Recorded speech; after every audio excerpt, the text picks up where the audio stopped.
Hi everyone, welcome back to EduTap. With 2026 cycle almost coming to an end, phase 2 is on 25th of July. Now, most of the aspirants who could not clear phase 1 or who are new entrants into this regulatory bodies domain are looking up to RBI 2027. अब जब हम किसी भी exam की तैयारी करते हैं, it's a blind spot for us. We don't know what to start, in how much depth we should be reading, what kind of timetable I shall follow, what could be the strategy to ace different subjects. तो ये सारे doubts हमें बहुत ही ज़्यादा confuse situation में डालते हैं. और इस वीडियो में हम पूरा रोड मैप डिस्कस करेंगे so that you can prepare with peace with peace and ease. ठीक है, तो आप मेरे साथ रहिएगा. मैं आपको सारा कुछ इस वीडियो में बताऊंगा. ठीक है, कि क्या क्या चीज़ें हैं जो हमें एक रियलिटी चेक की तरह देखनी चाहिए. फिर आरबीआई ग्रेड बी एग्ज़ाम का पैटर्न क्या है.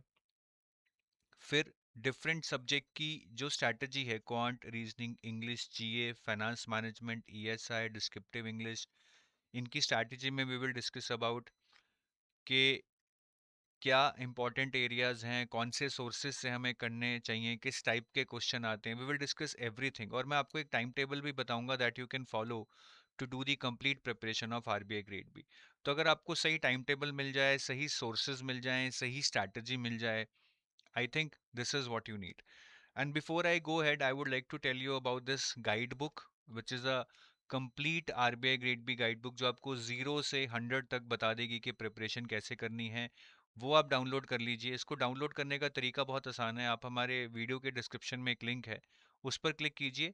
इसको क्लिक करने पर आप फ्री में डाउनलोड कर सकते हैं. इसमें आपको पूरी स्ट्रैटेजी मिल जाएगी, पीवाईक्यूज मिल जाएंगे, डिकोडेड सिलेबस मिल जाएगा, लिस्ट ऑफ रेफरेंस सोर्सेज मिल जाएंगे जो आप सेल्फ प्रिपरेशन में यूज़ कर सकते हैं, और भी बहुत सारी इन्फॉर्मेशन मिल जाएगी. एलिजिबिलिटी, प्रमोशंस, डिपार्टमेंट्स, सब कुछ that you might be trying to find it on 10 different websites आपको एक ही जगह मिल जाएगी. तो आप इसको ज़रूर डाउनलोड करें. और आप बिल्कुल फ्री में सिर्फ 1 मिनट में इसको डाउनलोड कर सकते हैं. तो सबसे पहले रियलिटी चेक की बात करते हैं फॉर 2027 के. आरबीआई को क्रैक करना इतना आसान नहीं है. सबसे पहले तो पैटर्न की बात करें. आई थिंक आरबीआई एक ऐसा रेगुलेटरी बॉडी एग्जाम है जिसमें फेज 1 फेज 2 की कंप्लीटली डिफरेंट रिक्वायरमेंट है.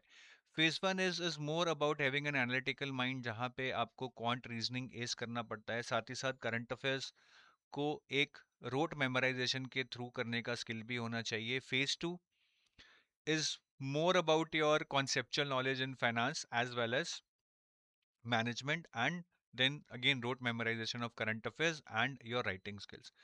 So across phase 1 and phase 2 they are being tested on many skills. तो पैटर्न काफ़ी वेरिड स्किल्स को टेस्ट करता है. तो इसके लिए ये एग्ज़ाम एक तरह से कुछ इजी नहीं होने वाला है आपके लिए.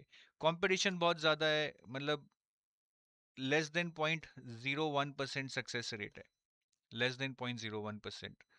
ठीक है, हम यहाँ पे एक अगर मैं 1 लाख लोग एस्पिरेंट्स अप्लाई करते हैं और मैं 1% भी बोलूं तो वो 1,000 होता है. 0.1% भी बोलूं, ठीक है, 0.1% भी बोलूं तो वो 100 होता है.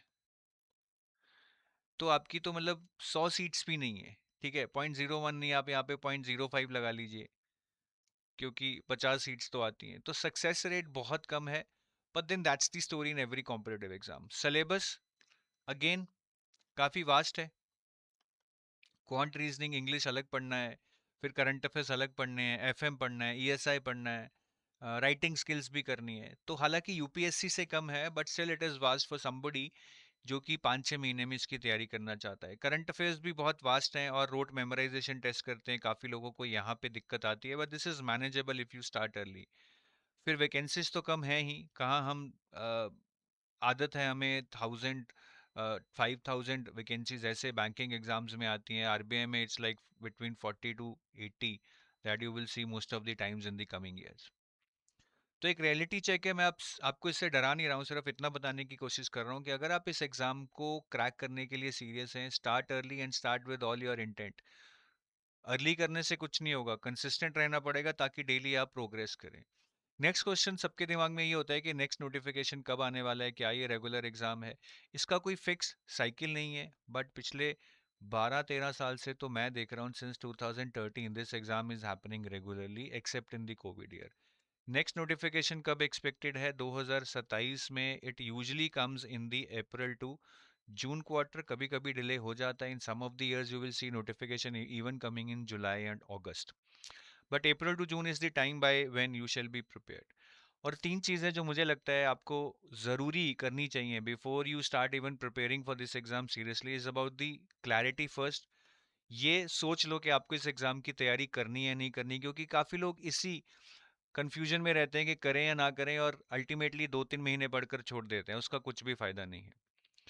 पास्ट ईयर पेपर्स और सिलेबस को हैंडी रखिए। These are like God's no hand on your head के आप इसको कर लो तो मैं तुम्हारे साथ हूँ।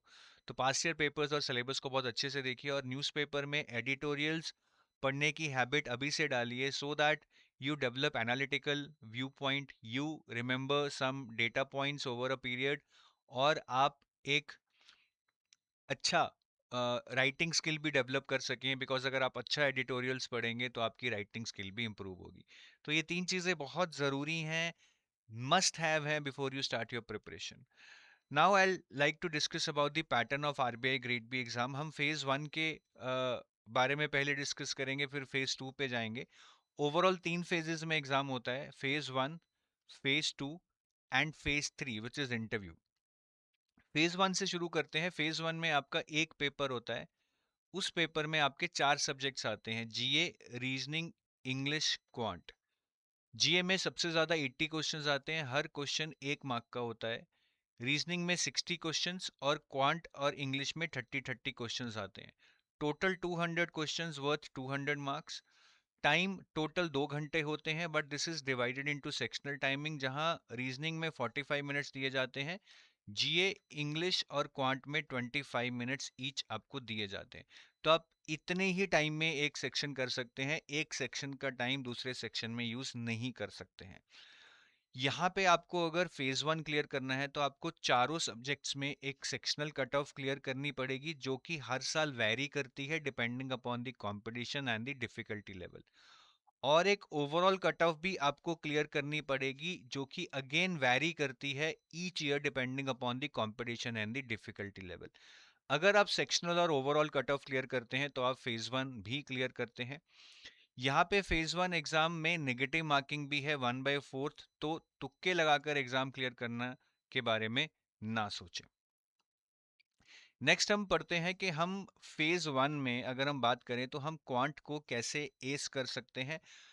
ठीक है, तो सबसे पहले मैं टाइम टेबल से शुरू करूंगा। ठीक है, क्योंकि टाइम टेबल होगा तो आपको भी आइडिया रहेगा कि कैसे आपको प्रोसीड करना है। फिर हम सब्जेक्ट वाइज स्ट्रैटेजी भी डिस्कस कर लेंगे। ठीक है, तो टाइम टेबल मेरे हिसाब से ये मैंने 25 जून से शुरू किया था, क्योंकि काफ़ी लोग 13 जून के बाद 2 हफ्ते का ब्रेक लेकर पढ़ाई शुरू कर चुके होंगे। अगर आपने नहीं किया है तो आप इसको 2 वीक डिले कर सकते हैं। ठीक है, वो आपकी श्रद्धा है। तो आप अभी 11-12 जुलाई है तो आप इसके अकॉर्डिंग इसको डिले कर सकते हैं।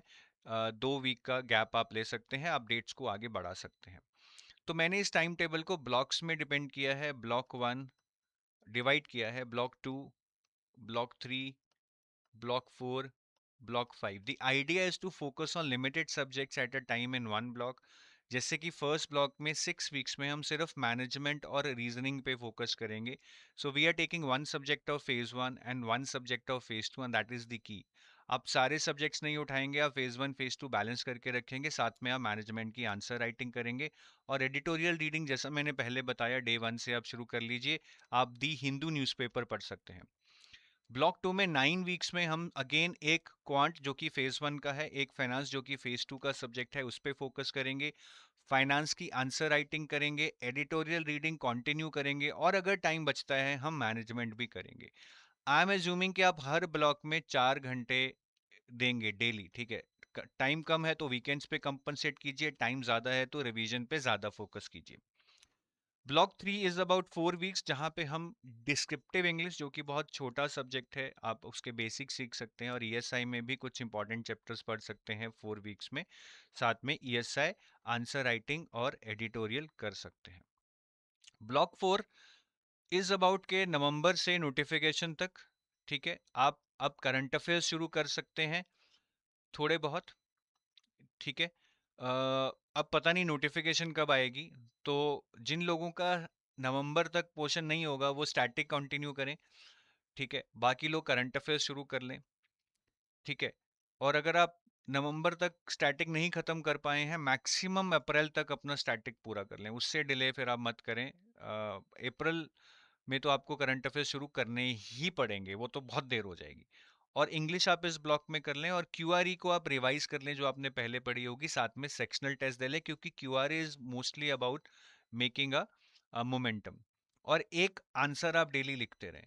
तो नोटिफिकेशन तक, नवंबर से लेके नोटिफिकेशन तक अगर आप स्टैटिक पोर्शन कर चुके हैं, आपको करंट अफेयर्स पे फोकस करना है, प्रैक्टिस पे फोकस करना है, और रिवीजन पे फोकस करना है, और आंसर राइटिंग पे फोकस करना है, क्योंकि आप सारा सिलेबस कर चुके हैं। और अगर एक बार नोटिफिकेशन आ गई, नेक्स्ट 7-8 वीक्स में I think it's more about giving phase 1 mock test, revising QRE and CA, और जो नए करंट अफेयर्स होंगे फ्रॉम नोटिफिकेशन टिल फेज 1, आप उसको भी करेंगे। और अगर टाइम बचता है तो आप फेज 2 भी रिवाइज कर सकते हैं, एडिटोरियल रीडिंग भी कंटिन्यू कर सकते हैं, बट पहले ये 3 चीजें आपको अच्छे से करनी है। तो ये बहुत ही ब्रॉड प्लान है, but this gives you direction rather than doing everything at one go which will lead to nothing. तो इस तरह का आप टाइम टेबल फॉलो कर सकते हैं। Now coming back to quant, के हम क्वांट को कैसे प्रिपेयर करेंगे। देखिए, क्वांट का अगर हम सिलेबस देखेंगे तो इसमें बहुत सारे चैप्टर्स हैं जो आप वीडियो को पॉज कर कर पढ़ सकते हैं। मैं एक एक चैप्टर का नाम यहाँ पे नहीं पढ़ूंगा, बट क्वेश्चन ये है कि क्या हमें ये सारे चैप्टर्स करने हैं। मैं आपको अगर थोड़ा कट ऑफ्स का आइडिया दूं, तो क्वांट में हिस्टोरिकली अगर आप देखेंगे, जो आपका कट ऑफ है वो 9, 6, 7.5, 6 इतने मार्क्स की रेंज में गया है, ठीक है। अ, ये जर्नल की बात हम करते हैं, लास्ट ईयर जो 9 गया था। अगर आप उससे पीछे देखेंगे तो किसी साल ये 7.5 गया है, किसी साल ये 6 गया है, किसी साल 4.5 गया है, but highest it has been 9 which went in 2025 exam. तो मतलब पॉइंट ये है कि मुझे 30 में से कोई 15 या 20 मार्क्स नहीं लेने हैं, और मेरे पास 25 ही मिनट है। 25 मिनट में मैं बहुत ज़्यादा मार्क्स नहीं ले सकता हूँ। तो 25 मिनट में अगर मैं सही क्वेश्चन पिक करूँ, तो आई थिंक मैं अगर 10 या 12 मार्क्स स्कोर कर लूँ, दैट इज़ गुड एनफ, जिससे मेरी सेक्शनल कट ऑफ भी क्लियर हो जाएगी, और मैं एक अच्छा स्कोर भी ले लूंगा, ताकि मैं ओवरऑल कट ऑफ भी पार कर पाऊँ। तो मेरे हिसाब से आप इन टॉपिक्स को प्रायोरिटी पे लीजिए, इन टॉपिक्स को पहले अच्छे से कीजिए, बिकॉज सारा क्वांट करने बैठेंगे तो बहुत टाइम लग जाएगा। Time and work, time speed and distance, percentages, ratio proportion, number series, quadratic equations, profit and loss, interest, simple interest and compound interest, and data interpretation. DI से कम 10 से 12 क्वेश्चंस आपको हर साल देखने को मिलते हैं। तो आप इन प्रायोरिटी टॉपिक्स को अच्छे से कीजिए, इनको बार बार रिवाइज कीजिए, हर टॉपिक पे 200 प्लस क्वेश्चंस कीजिए, अलग अलग डिफिकल्टी लेवल के कीजिए। तो मुझे नहीं लगता कि आप ये 10 से 12 मार्क्स आउट ऑफ 30 क्यों नहीं स्कोर कर पाएंगे। So rather than doing every chapter in quant and reasoning, focus on the limited one, so that you don't only clear cut off but you score 2 और 3 more marks than the cut off. बाकी sectional test जरूर दीजिएगा। Quant में सिर्फ पढ़ाई करने से कुछ नहीं होता है, you need to learn the art of selecting the right set of questions, managing your time, leaving the set of questions if you are not able to say solve them within first 30 seconds और 1 minute. ये सारी skills आप sectional test के through सीखेंगे, ठीक है। और बहुत सारे क्वेश्चंस कीजिए, जैसा मैंने पहले भी बताया, जिससे आपको एक स्किल डेवलप होगी क्वेश्चन को कॉम्प्रिहेंड कर कर उसको अप्रोच करने की। और क्वांट के लिए बुक अच्छी है, अरुण शर्मा की एक बुक आती है, quantitative aptitude for CAT. I think ये बुक सबसे अच्छी है अगर आप क्वांट के लिए, आरबीआई के लिए प्रिपेयर करना चाहते हैं। नेक्स्ट हम रीजनिंग पे जाएंगे। रीजनिंग पे भी मैं ऑलमोस्ट आपको सेम ही स्ट्रैटेजी बताऊंगा। अगर आप रीजनिंग का सिलेबस देखेंगे, जो आप इस वीडियो को पॉज कर कर सारे टॉपिक्स लिख सकते हैं, the point is shall you be doing all the chapters. I would say the answer is no, because अगर आप एक बार रीजनिंग का कट ऑफ्स देखेंगे, तो पिछले साल ये 18 गया था, लेकिन अगर आप उससे पिछले साल देखेंगे, it use to be like 15 marks और sometimes even 8 to 9 marks, this is out of 60। So the point is that again, out of 60, I am not targeting 40 or even 30. I think a score in a range of 20 to 25 is a good score. If the paper is easy, maybe 30. ठीक है, 30 is a really good score. उससे आसान paper नहीं आएगा कि आप 50-60 number ले लोगे. सो अगर मैं एग्जाम में 45 मिनट्स लगाता हूं, तो मैं 60 क्वेश्चंस पूरे देख भी नहीं पाऊंगा. मुझे सेलेक्टिव होना पड़ेगा. और अगर मुझे सेलेक्टिव होना ही है, तो क्यों ना मैं कुछ सेलेक्टेड चैप्टर्स ही अच्छे से करके जाऊं और उन्हीं में से मार्क्स स्कोर करने का ट्राई करूं. तो मेरे हिसाब से अगर आप रीजनिंग में देखेंगे आरबीआई में, तो 60 में से 30 नंबर के तो पजल्स और सिटिंग अरेंजमेंट आते हैं और बाकी 30 नंबर के ये मिसलेनियस टॉपिक्स आते हैं. तो आप पहले इन मिसलेनियस टॉपिक्स को कर लो, बिकॉज ये थोड़े से डुएबल हैं. पजल्स और सीटिंग अरेंजमेंट हम छोड़ेंगे नहीं, बट बाद में करेंगे, क्योंकि एग्जाम में कई बार ये फंस जाते हैं. तो blood relation, syllogism, reverse syllogism, input output, coding, decoding, direction, ranking, inequality, ये चैप्टर्स मुझे करने हैं. साथ साथ में मुझे जो मैंने आपको बताया ये वाले टॉपिक्स, ठीक है, जिसको हम क्रिटिकल रीजनिंग बोलते हैं, statement, assumption, course of action, cause and effect, argument, conclusion, ये चैप्टर्स भी मुझे करने हैं, ताकि मैं इस 30 मार्क्स पे अपना पूरा होल्ड बना पाऊं. फिर उसके बाद मैं इन 30 मार्क्स के लिए पजल्स और सीटिंग अरेंजमेंट्स छोड़ूंगा नहीं, इसको मैं करूंगा. बट अगेन, फर्स्ट प्रायोरिटी मेरी मिसलेनियस टॉपिक्स को रहेगी. एग्जाम में भी मैं पहले मिसलेनियस टॉपिक्स करने की ट्राई करूंगा.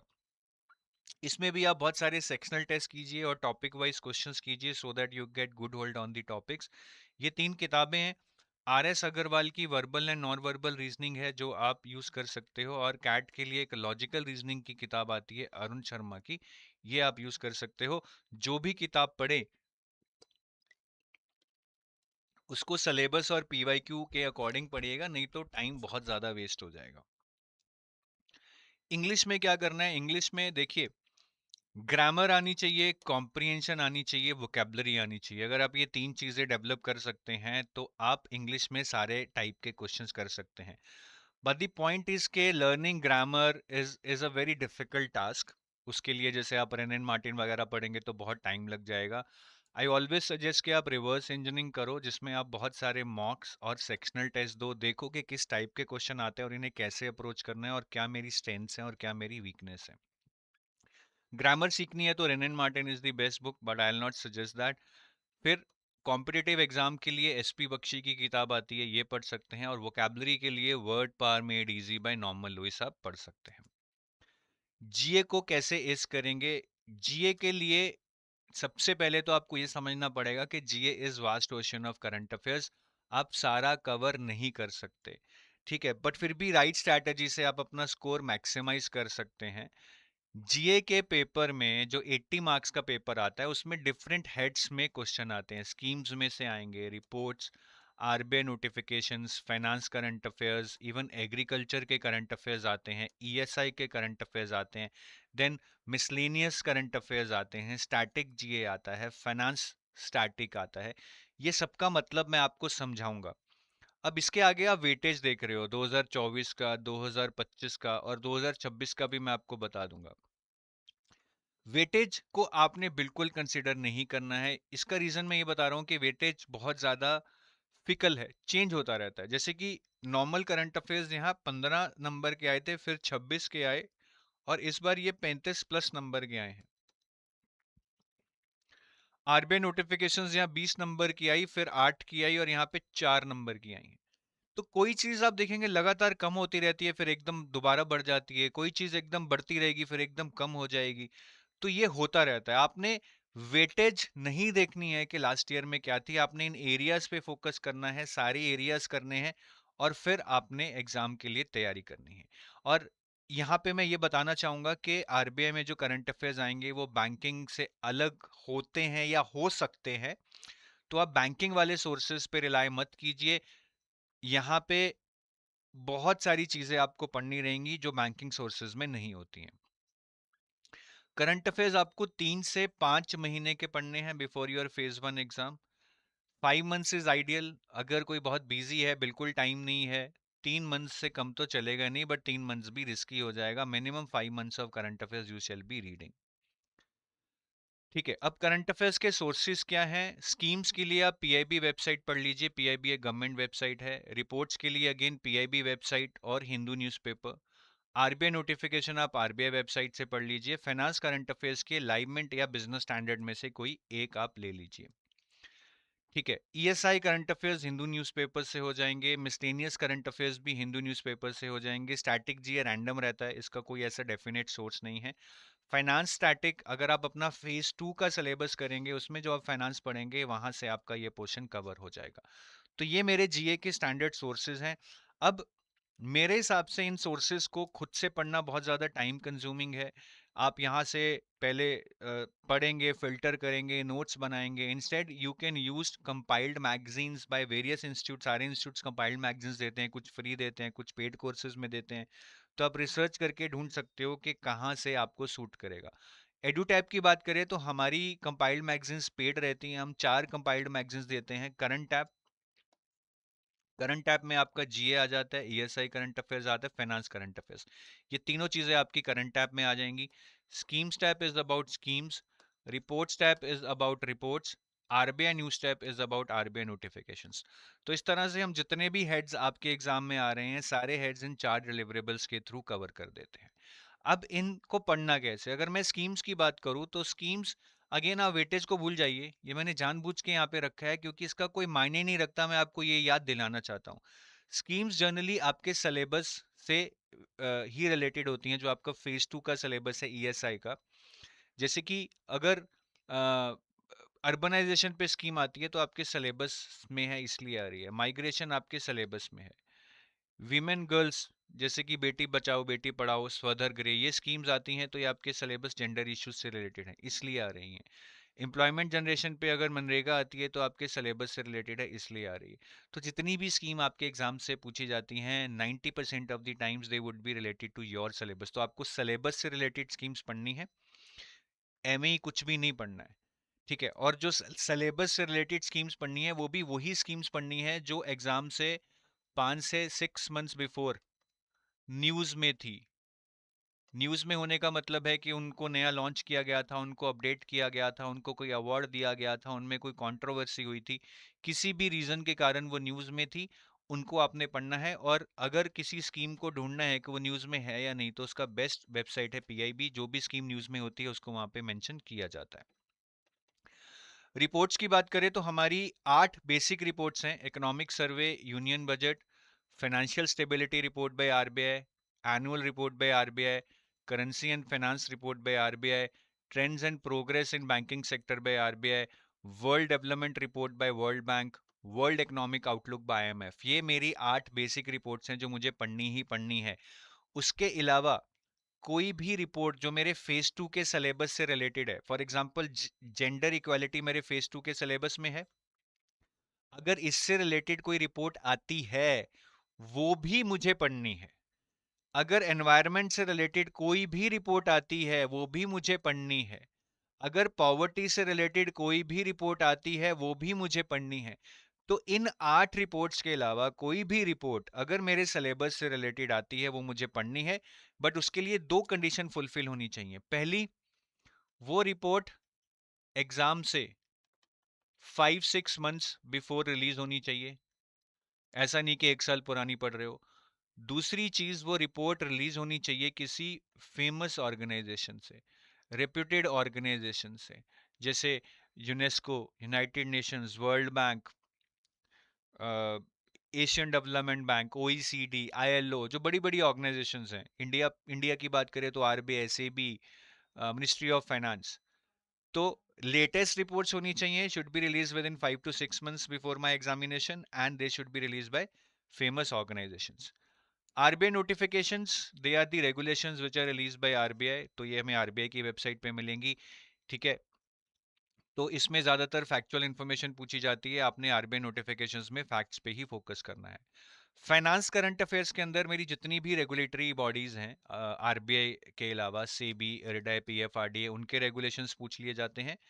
या फिर जो फाइनेंस के फेज 2 के टॉपिक्स हैं, जैसे कि digital banking, financial inclusion, stock market, risk management, ये सारे इन सिलेबस में दिए हुए हैं। इनसे रिलेटेड न्यूज पूछ ली जाती है। जैसे डिजिटल बैंकिंग में अगर यूपीआई पे कुछ होगा, digital banking is part of my syllabus, तो उस पे करंट अफेयर पूछे जा सकते हैं।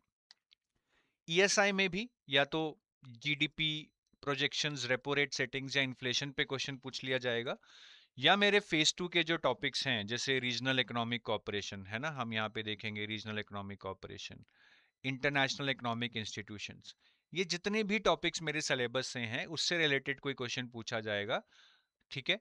तो वो उसके लिए मुझे तैयार रहना चाहिए।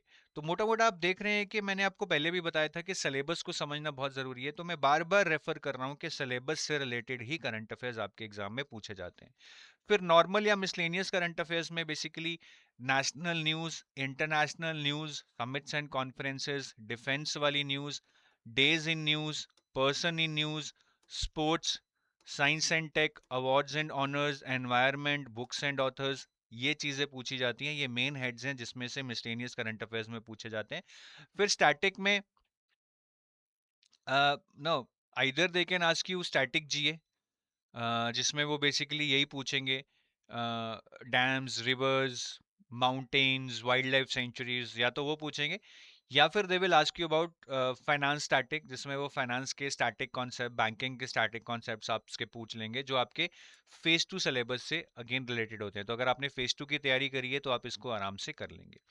तो ये आपका जीए का ब्रेकअप है। बट एक चीज मैं आपको यहाँ बोलना चाहूंगा अगेन, कि कई बार क्वांट रीजनिंग काफी टफ आ जाता है जो बैंकिंग के प्री लेवल से बहुत ज्यादा हाई होता है, तो आप प्री लेवल की प्रिपरेशन यहाँ काउंट मत कीजिए। जीए में भी काफी बार नोटिफिकेशंस या स्कीम्स या रिपोर्ट्स का वेटेज बहुत ज्यादा आ जाता है जो बैंकिंग प्रिपरेशन से बिल्कुल अलग होता है। तो एसएससी और बैंकिंग वाले अपने सोर्सेज पे ज्यादा रिलाय ना करके आरबीआई स्पेसिफिक प्रिपरेशन जरूर करें। So that was about quant reasoning English GA. अब हम बात करेंगे फेज 2 की। फेज 2 के पैटर्न में आपको 3 सब्जेक्ट्स आते हैं जी।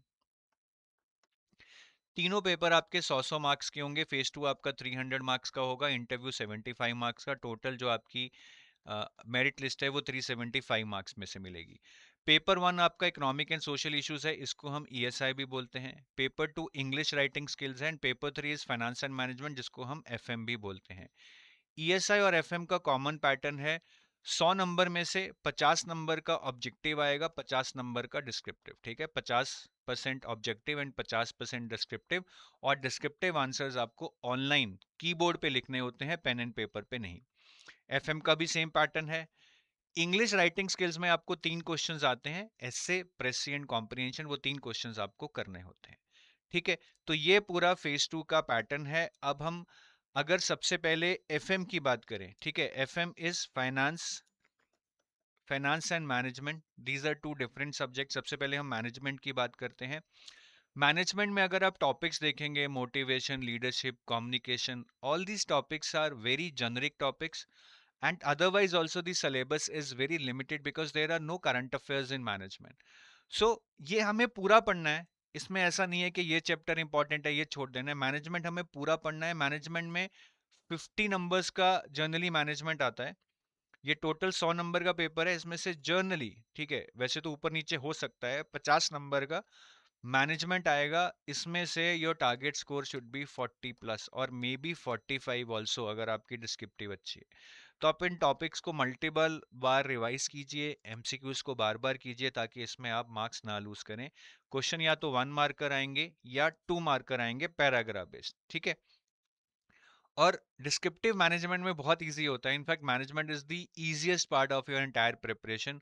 बहुत ही स्ट्रेट फॉरवर्ड क्वेश्चन आते हैं, जैसे कि कॉलेजेस में आते हैं, that what is the channel of communication, different types of communication channels क्या होते हैं, difference between trait and behavioural theories. ये बहुत ही स्ट्रेट फॉरवर्ड क्वेश्चन है, जैसे हमारे कॉलेज में पूछे जाते हैं।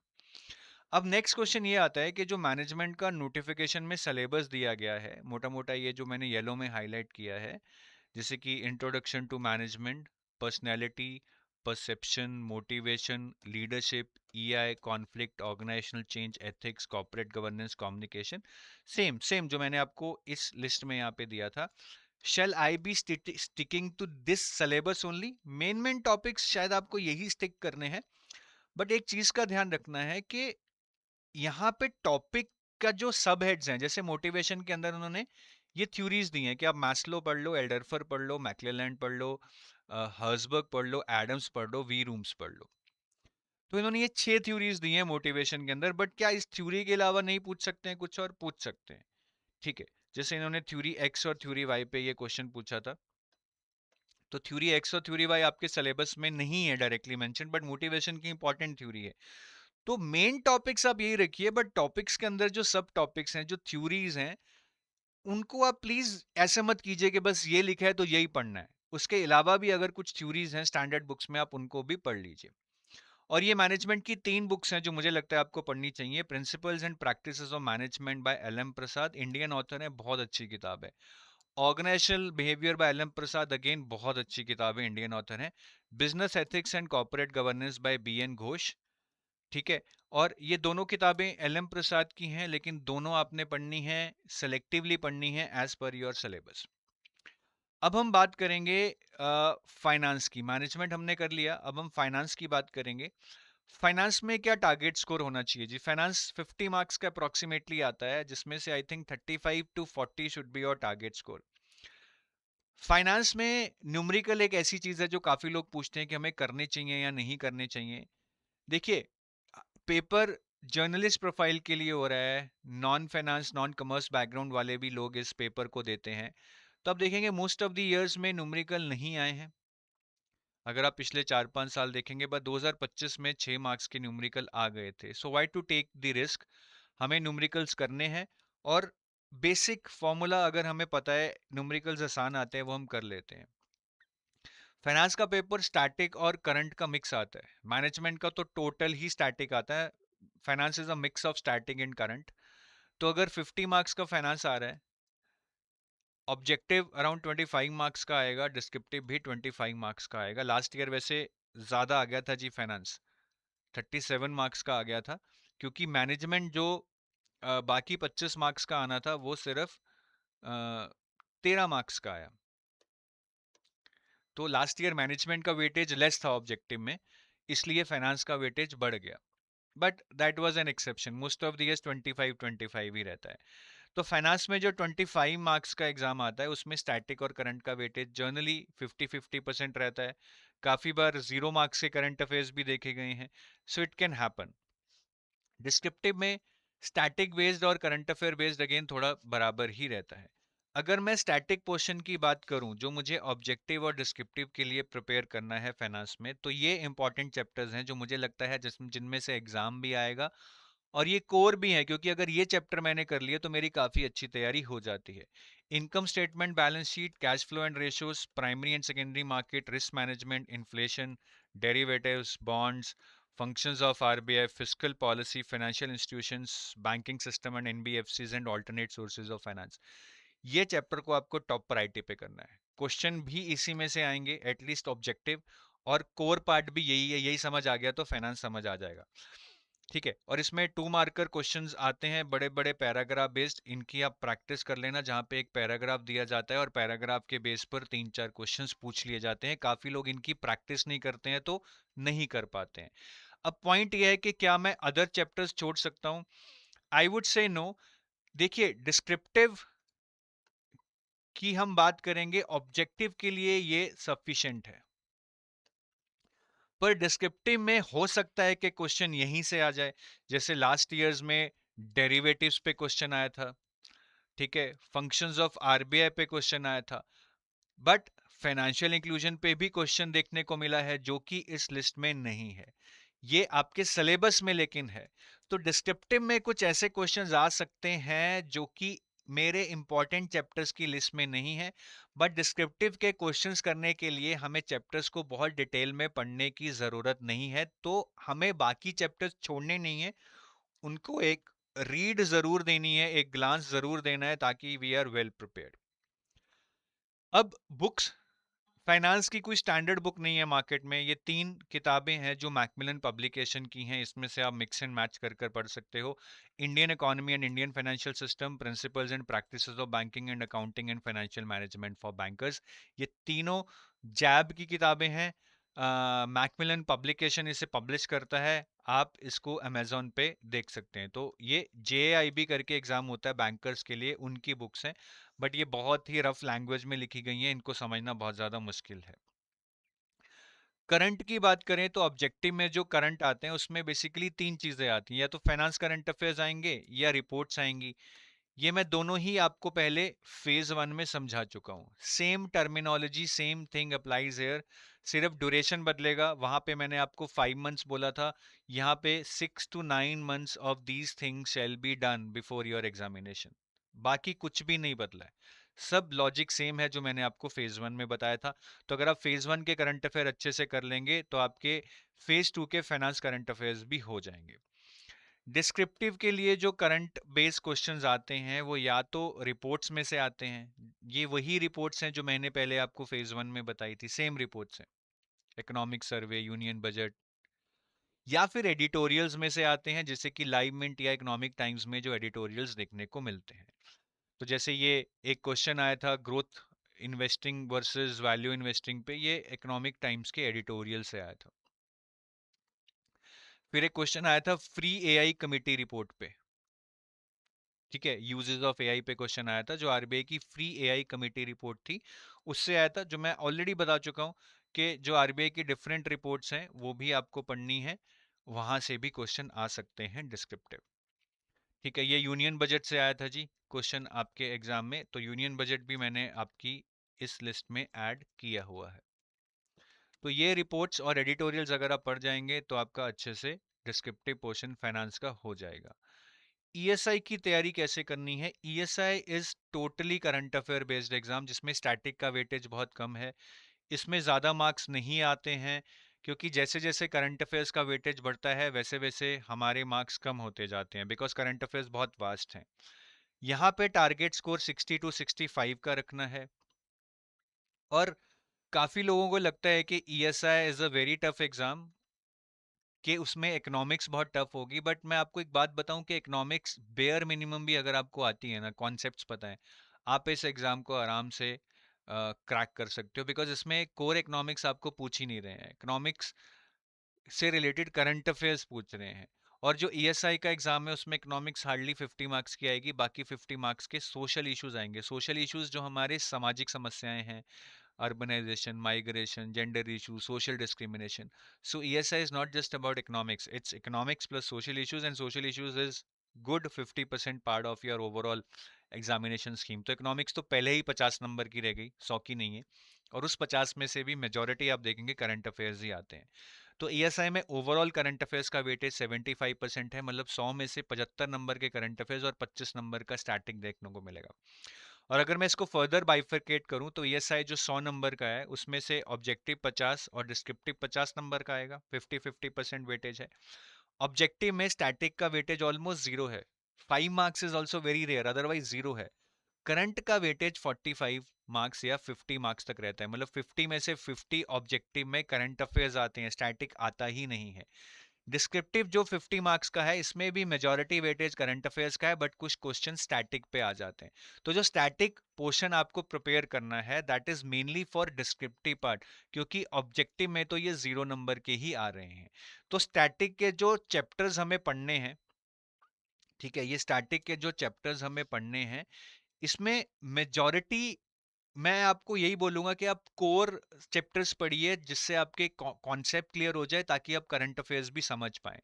तो inflation, balance of payment, monetary policy, fiscal policy, measurement of growth, sustainable development and environmental issues and international economic institutions, ये 6 चैप्टर है जो मैं आपको रिकमेंड करूंगा पढ़ने के लिए। इससे आपके कॉन्सेप्ट भी क्लियर हो जाएंगे। और अगर स्टैटिक में से कोई ऑब्जेक्टिव क्वेश्चन आता है तो 99% वो इन्हीं चैप्टर्स में से आएगा। बट क्या आप बाकी चैप्टर्स छोड़ दें? अगेन, ऑब्जेक्टिव के लिए ये सफिशिएंट है, बट डिस्क्रिप्टिव के लिए नहीं। जो बचे हुए चैप्टर्स हैं आपको एक बार उनको जरूर पढ़ना है, वो जल्दी जल्दी आप पढ़ लेंगे, उनमें ज्यादा कॉन्सेप्ट्स नहीं है, ताकि आप डिस्क्रिप्टिव क्वेश्चन किसी भी चैप्टर से हैंडल कर पाए। जैसे लास्ट ईयर मल्टीकल्चरलिज्म में से क्वेश्चन आया था, जो मेरी इन चैप्टर्स की लिस्ट में नहीं है, but multiculturalism is a very straight forward topic, अगर आपने एक बार भी पढ़ा होगा आप ये क्वेश्चन आराम से एग्जाम में कर पाते। अब हम करंट की बात करते हैं, तो ऑब्जेक्टिव पेपर में करंट अफेयर्स जो आते हैं 45 to 50 मार्क्स में, उसमें मेनली तीन चीजें पूछते हैं: गवर्नमेंट स्कीम्स, रिपोर्ट्स और ईएसआई रिलेटेड करंट अफेयर्स। ये सेम लाइंस पे जो मैं आपको फेज वन में बताया था उसी लाइंस पे मुझे पढ़ना है। इनका वेटेज 2025 के एग्जाम में 21 मार्क की स्कीम आई थी, 13 मार्क्स के ईएसआई करंट अफेयर्स आए थे, 6 मार्क्स की रिपोर्ट्स आई थी, बट ये परमानेंट नहीं है। अगर आप 2024 का वेटेज देखेंगे, 30 मार्क्स की रिपोर्ट, 8 मार्क्स की स्कीम्स और 12 मार्क्स के ईएसआई करंट अफेयर्स। तो यहाँ पे रिपोर्ट सिर्फ 6 मार्क्स की, यहाँ पे 30 मार्क्स की। तो ये चेंज होता रहता है। मुझे अगेन वेटेज पे नहीं जाना है, मुझे ये तीनों चीजें करनी है, यही तीनों चीजें एग्जाम में पूछी जाएंगी, ठीक है। और सेम तरीके से पढ़नी है जो मैंने आपको फेज 1 के लिए बताया था, इसमें कोई भी चेंज नहीं है, बट जो हमारा ड्यूरेशन है वो चेंज हो जाएगा। वहां मैंने आपको 5 महीने बताया था, यहाँ 6 to 9, ठीक है। 6 इज मिनिमम, बट अगर आप 9 कर लें तो अच्छा है, बिकॉज यहाँ पे आप एक भी मार्क लूज करना नहीं चाहेंगे। ठीक है जी, इसमें और कुछ बताने के लिए नहीं है। बाकी डिस्क्रिप्टिव में जो आप करंट अफेयर बेस्ड करेंगे क्वेश्चंस, उनके लिए यही रिपोर्ट्स जो मैंने आपको फेज 1 में बताई थी, इनको अच्छे से पढ़िए ताकि आप इनमें से डिस्क्रिप्टिव क्वेश्चंस भी हैंडल कर पाएं। और एडिटोरियल्स पढ़िए न्यूज़पेपर में, ईएसआई के लिए the Hindu newspaper is the best, Hindu newspaper में आप एडिटोरियल्स पढ़िए।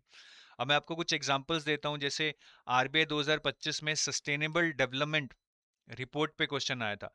अब ये रिपोर्ट मेरे सिलेबस से रिलेटेड है,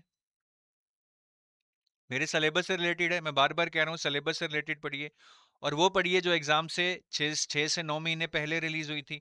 तो ये जुलाई 14 को रिलीज हुई थी और एग्जाम मेरा दिसंबर में था, तो एग्जाम से 6 महीने पहले ये रिलीज हुई थी, इसलिए इंपॉर्टेंट है, ठीक है। और इंपॉर्टेंट ऑर्गेनाइजेशन ने रिलीज की थी क्योंकि यूएन ने की थी। तो तीन चीजें होनी चाहिए, मेरे सिलेबस से रिलेटेड होनी चाहिए, एग्जाम से पहले 6 से 9 महीने में वो रिलीज होनी चाहिए, और इंपॉर्टेंट ऑर्गेनाइजेशन से रिलीज होनी चाहिए, तो वो एग्जाम के लिए इंपॉर्टेंट हो जाती है। इसी तरह इकोनॉमिक सर्वे से क्वेश्चन आया था, इकोनॉमिक सर्वे हमारी लिस्ट में है जी यहाँ पे। इन रिपोर्ट्स में से बहुत बार क्वेश्चंस देखने को मिलते हैं। और ईएसआई के लिए स्टैटिक पोर्शन के लिए मैं दो किताबें बताऊंगा, इकोनॉमिक्स के लिए Ramesh Singh, Indian economy bye Ramesh Singh, और ईएस सोशल इश्यूज के लिए social problems in India by Ram Ahuja. ये दो किताबें आपको पढ़नी है, बट बहुत सिलेक्टिवली पढ़नी है, क्योंकि static is not helping you to score more marks in the exam as compare to current. बाकी करंट अफेयर्स के लिए सेम सोर्सेज है जो मैंने आपको फेज 1 में बताई थी, हिंदू और पीआईबी अच्छे से पढ़ लीजिए, इससे आपकी काफ़ी तैयारी हो जाएगी अगर आप सेल्फ प्रिपरेशन करें, नहीं तो आप कंपाइल्ड मैगजीन्स पढ़िए जैसा मैंने आपको बताया था। अभी डिस्क्रिप्टिव इंग्लिश की तैयारी कैसे करनी है। डिस्क्रिप्टिव इंग्लिश में तीन चीज़ें आती हैं, एसे, प्रेसी और कॉम्प्रिहेंशन। एसे और कॉम्प्रिहेंशन कहीं से भी आ सकते हैं। जो एसे टॉपिक्स होते हैं वो एक टॉपिक जनरली इकोनॉमी ये फाइनेंस या मैनेजमेंट में से होता है, एक टॉपिक जनरली एनवायरनमेंट में से होता है, जैसे 2024 में क्लाइमेट चेंज पे आया था।